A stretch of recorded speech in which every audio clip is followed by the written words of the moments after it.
네, 미국에서는 뉴저지와 버지니아 주지사 그리고 뉴욕 시장을 뽑는 미니 지방선거가 열렸습니다. 이른바 트럼프 민심을 가늠할 계기가 될 거라는 전망이 나오는데요. 워싱턴 연결해서 관련 소식 들어보겠습니다. 정우일 특파원, 아직 투표가 진행 중이죠? 네, 먼저 주지사를 뽑는 뉴저지와 버지니아에서는 민주당이 우세한 흐름을 보이고 있습니다. 두 곳 모두 전통적인 민주당 강세 지역으로 여론조사에서도 야당인 민주당 후보가 넉넉하게 앞서는 것으로 나타났는데요.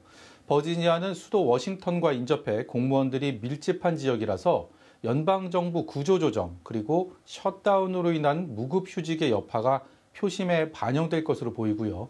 역시 민주당 강세 지역인 뉴저지는 지난 대선에서 비교적 선전했던 트럼프 대통령의 기운이 이번에도 작용할지가 관전 포인트입니다. 최대 관심사는 뉴욕시장 선거인데요. 어느 당이 승리하냐보다는 당선이 유력한 조란 맘다니 후보, 그 인물 자체에 시선이 쏠리고 있습니다. It is time now for a new day in our politics. And it is an honor and a privilege to be a part of a movement that has fought every single day to bring that day forward. 30대 젊은 정치 신인으로 민주당 후보가 되는 과정에서부터 이변을 써내려가며 대중의 눈길을 끌었는데요. 민주당 내에서도 급진적이라는 평가를 받는데 오바마 전 대통령을 비롯한 민주당 유력 정치인들의 전폭적인 지원을 받았습니다. 인도계 무슬림인 맘다니 후보가 승리할 경우 뉴욕시는 처음으로 무슬림 시장을 맞이하게 됩니다. 투표를 마친 유권자의 말을 차례로 들어보시죠. I think we need a candidate, or I think we need a mayor that's going to bring New York forward and get things done with experience and bring some unity and calm. People run out of town when things can't be afforded, and too many people left the city already. We need to rebuild it.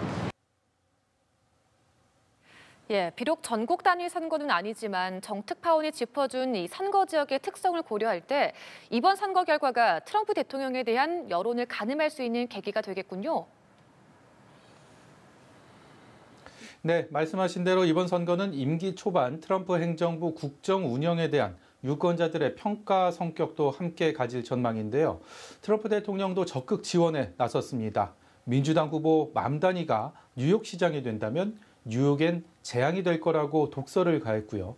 버지니아주, 뉴저지주 유권자들을 향해서는 공화당을 찍으면 에너지 비용이 크게 내려가고 민주당에 투표하면 반대로 에너지 비용이 치솟아 투표를 뼈저리게 후회하게 될 거라고 주장했습니다.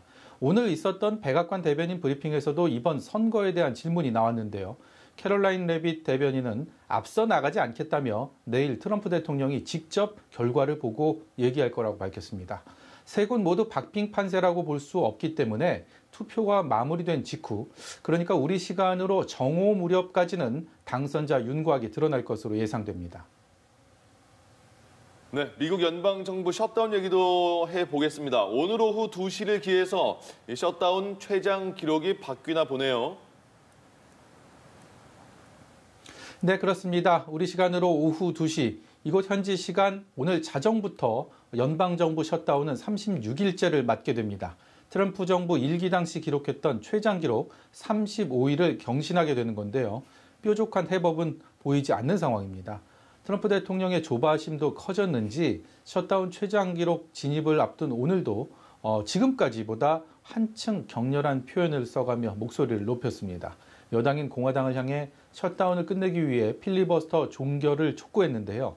민주당 미치광이들이 자기들 표로 모든 것을 막아버리면 공화당은 아무것도 할 수 없다며 상원의 의사 규칙을 바꿔 필리버스터 종결 투표의 의결 정족수를 낮추는 이른바 핵 옵션을 쓰라고 압박했습니다.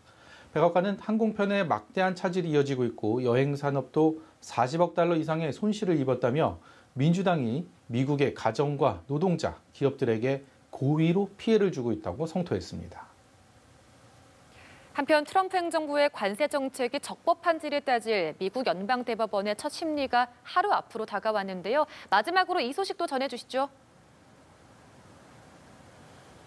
네, 트럼프 대통령이 각국에 부과한 상호 관세가 적법한지를 판단하는 것이 이번 대법원 재판의 핵심입니다. 1심과 2심 법원은 대통령의 권한을 넘어선 행위라고 판단했고 이제 대법원 재판이 내일 시작되는 건데요. 백악관은 트럼프 관세 정책의 정당성을 강조하며 낙관적인 전망을 했습니다. 캐롤라인 레빗 대변인의 말 들어보시죠. And we remain optimistic that the Supreme Court is going to do the right thing. The president must have the emergency authority to utilize tariffs. 만일 대법원이 불리한 판결을 한다 해도 플랜 B, 대안이 있다고 밝혔는데요. 상호 관세 대신 대통령 권한에 해당하는 법률을 적용해 품목 관세를 대폭 확대하는 안이 거론되고 있습니다. 지금까지 워싱턴에서 연합뉴스TV 정호윤입니다.